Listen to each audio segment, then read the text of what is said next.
السلام علیکم۔ آج کی ویڈیو میں آپ کو بتاؤں گا کہ ہمزاد کیا ہے اور وہ کیا کام کر سکتا ہے، اس کی کتنی قسمیں ہیں۔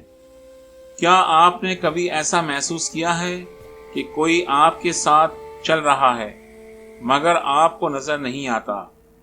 کیا آپ نے کبھی ایسا محسوس کیا کہ آپ کی کوئی چیز ناقابل یقین طریقے سے غائب ہوئی اور گھنٹوں تلاش کے باوجود آپ کو وہ چیز نہ ملی، اور اگر ملی بھی تو ایک طویل عرصے کے بعد اور اسی جگہ سے ملی؟ کبھی قدموں کی آہٹ اور عجیب و غریب احساس اور خوف پیدا ہو جاتا ہے۔ تنہائی میں یا اندھیرے میں صاف محسوس ہوتا ہے کہ کوئی آپ کے ساتھ ہے۔ ہمزاد بھی اللہ پاک کی بنائی ہوئی ایک مخلوق ہے اور یہ جسم لطیف کی شکل میں ہوتی ہے۔ اسے جب تک تسخیر نہ کیا جائے یہ آزاد رہتی ہے۔ ہمزاد کو عام حالات میں مادی نظروں سے نہیں دیکھا جا سکتا، لیکن اسے عملیات کے ذریعے تسخیر کر کے دیکھا جا سکتا ہے۔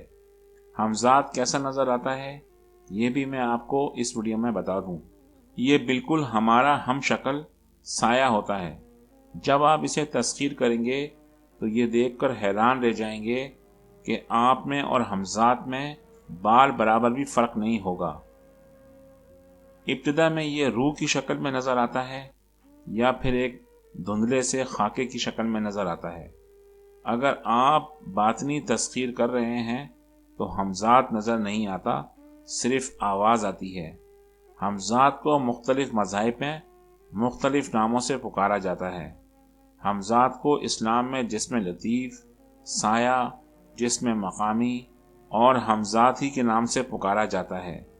ہندو اسے پرچھائی یا بھوت پریت کہتے ہیں۔ عیسائی مذہب میں اسے شیڈو، ٹوئن اینگل بھی کہا جاتا ہے۔ یہودی مذہب یعنی عبرانی زبان میں اسے طائف کہتے ہیں۔ عربی میں اسے قرین کہا جاتا ہے۔ قصہ مختصر یہ کہ ہمزاد کو ہر مذہب میں مختلف ناموں سے پکارا جاتا ہے، مگر یہ مخلوق واقعی ایک حقیقت رکھتی ہے، اس لیے اس کے مختلف نام ہیں مگر مخلوق ایک ہی ہے۔ اب میں آپ کو یہ بھی بیان کر دوں کہ ہمزاد کیا کام کر سکتا ہے۔ سب سے پہلے بتا دوں کہ ہمزاد ایک انتہائی طاقتور مخلوق ہے۔ اس کا اندازہ اس بات سے لگایا جا سکتا ہے کہ ہمزاد کو قابو کرنے والا انسان اپنے وقت کا بے تاج بادشاہ ہوتا ہے۔ دوستوں، ہمزاد کیا کام کر سکتا ہے؟ نمبر 1، ہمزاد پلک جھپکتے ہی دنیا کے ایک سرے سے دوسرے سرے تک جا سکتا ہے۔ نمبر 2، دوسروں کے خیالات پڑھ سکتا ہے۔ نمبر 3، 2 دوستوں میں لڑائی کروا سکتا ہے۔ نمبر 4، لاپتہ شخص کو حاضر کر سکتا ہے۔ نمبر 5، زمین میں چھپے ہوئے خزانوں کو ڈھونڈ سکتا ہے۔ نمبر 6، آپ کو لامحدود نظارے کروا سکتا ہے۔ نمبر 7، آپ کی شکل میں کسی اور سے مل سکتا ہے۔ نمبر 8، محبوب کو تابع کر سکتا ہے۔ نمبر 9، بے موسمی پھل لا سکتا ہے۔ نمبر 10، کسی درندے یا جانور کو ہلاک کر سکتا ہے۔ نمبر 11، بے شمار علم و فنون آپ کو سکھا سکتا ہے اور کئی طرح کی علمی دولت سے مالا مال کر سکتا ہے۔ اس کے علاوہ بھی بے شمار کام ہیں جو ہمزاد کر سکتا ہے۔ یہ جسم لطیف ہوتا ہے اور روحانی طاقتوں سے بھرپور ہوتا ہے۔ اس کے درجات ہوتے ہیں۔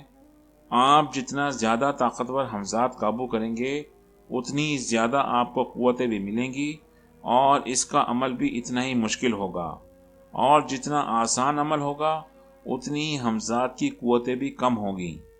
چلیں اب بیان کر دوں کہ ہمزاد کی کتنی قسمیں ہیں۔ دوستوں، تسخیر کے لحاظ سے ہمزاد کی صرف 2 قسمیں ہیں، ظاہری تسخیر اور باطنی تسخیر۔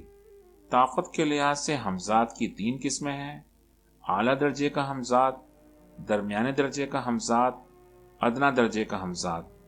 مذہبی نقطہ نظر سے ہمزاد کی صرف 2 قسمیں ہیں، نورانی ہمزاد، سفلی ہمزاد۔